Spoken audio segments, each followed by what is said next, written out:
kita, kalau dulu Pak Munte masih hidup, ada banyak kesempatan beliau menyerah. Bisa menyerah, bisa berhenti.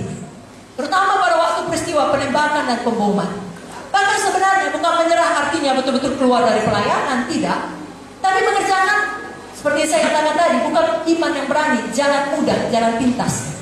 Saudara tahu, tidak banyak orang, bahkan sampai hari ini pun, yang lolos dari penembakan. Mungkin bisa dihitung di seluruh dunia ini dengan 2 tangan kita, 10 jari. Jadi kesaksian Pak Munte adalah satu kesaksian yang paling luar biasa sampai pada zaman ini. Dan ketika itu terjadi, orang-orang tahu kami tidak bebas bergerak, kami yang kuliah harus berhenti. Dan banyak teman-teman Pak Munte di seluruh dunia, di benua Amerika, di Australia, juga di dekat-dekat Asia, di Singapura, di Kuala Lumpur, mereka beramai-ramai berkata pada Pak Munte, bahkan memberikan ayat firman. Pada waktu Yesus mau dibunuh pun, kan dibawa lari sama orang tuanya. Betul saudara?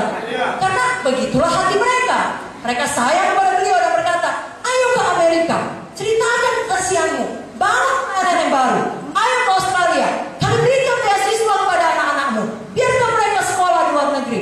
Sudah cukup penderitaanmu, karena waktu itu tidak tahu sampai kapan. Bukan ada Kapoldesu, kami jaga 3 bulan. Dan ada batas waktu, bisa selama-lamanya. Kamu mengerti? Tapi iman yang berani, tahu kehendak Tuhan, dan dia berkata, saya dipanggil Tuhan jadi gembala. Gembala yang sejati, gembala yang benar, gembala yang baik, rela mati bagi domba-dombanya. Saya dan keluarga saya tidak akan meninggalkan kota Medan. Beliau tinggal di situ, dan saudara lihat tahap demi tahap, tidak langsung. Kami memang harus berhenti kuliah. Tidak usah saya ceritakanlah semua kesulitannya. Tapi pada akhirnya sekarang kami bisa sampai di Pulau Nias. Kami bisa menyusul kepada saudara. Banyak kesempatan saudaraku untuk berhenti. Apalagi kalau saudara dikhianati oleh orang-orang yang percaya saudara. Saudara bisa sangat kecewa dan tidak mau lagi melayani. Banyak kesempatan untuk menyerah dan berhenti. Tetapi tidak diambil kesempatan itu. Kenapa? Ketekunan iman. Ibrani 10 ayat 38 sampai 39 mengatakan, tetapi orangmu yang benar akan hidup oleh iman. Apabila ia mengundurkan diri, maka aku tidak berkenan kepadanya. Jadi mengundurkan diri jangan pernah jadi pilihan.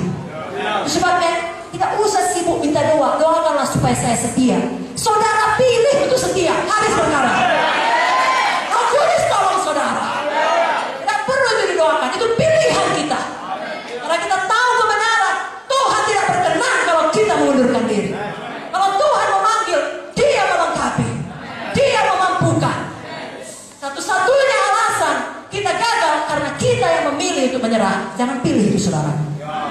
Ibrani 10 ayat 39 mengatakan, kita bukanlah orang-orang yang mengundurkan diri dan binasa, tetapi orang-orang yang percaya dan yang beroleh hidup. Hari ini punya keberanian iman, punya ketekunan iman. Walaupun datang persoalan pada saudara sekarang atau kelak nanti di masa yang akan datang, sangat hebat sampai saudara merasa seperti Sadrak Mesakh Abednego. Saudara tahu Sadrak Mesakh Abednego waktu dimasukkan ke dalam dapur api, sengaja disuruh panaskan 7 kali lipat. Sampai orang yang melemparkannya mati kan? Ya. Kadang-kala kalau Tuhan punya panggilan besar pada saudara, dapur apinya lebih panas 7 kali lipat. Lalu saudara mengalami sesuatu yang jauh lebih serius dari contoh tadi. Tidak mungkin saudara bayangkan para jemaat 7 kali rasanya lebih panas. Tapi dalam hal itu jangan pernah lupa, Yesus ada bersama saudara. Mari tetap setia, mari tetap tekun. Bahkan bisa jadi dalam perjalanan pelayanan saudara, bahkan perjalanan hidup saudara, saudara menghadapi peperangan rohani. Tahu gak saudara, kita perang rohani tiap hari? Sadar atau tidak sadar, sampai Yesus datang 2 kali atau sampai kita meninggalkan dunia ini, kita berperang tiap hari. Bukan melawan darah dan daging, tapi melawan penghulu-penghulu gelap di dalam, roh jahat di dalam. Dan kadang-kala dalam menghadapi peperangan rohani, kelihatannya semua sumber daya kita sudah hilang, atau dicuri daripada kita, atau pergi meninggalkan kita. Saudara masih ingat kisah Gideon? Tadinya menghadapi musuh yang begitu banyak, dia punya 32.000 tentara. Sebenarnya dengan 32.000 tentara pun tidak cukup untuk melawan musuhnya. Tetapi apa kata Tuhan? Kurangi. Bahkan Tuhan puas dengan 10.000, kurangi. Siapa yang penakut-penakut, siapa yang tidak tahu nyangkal diri, kurangi. Tahu nggak saudara? 300.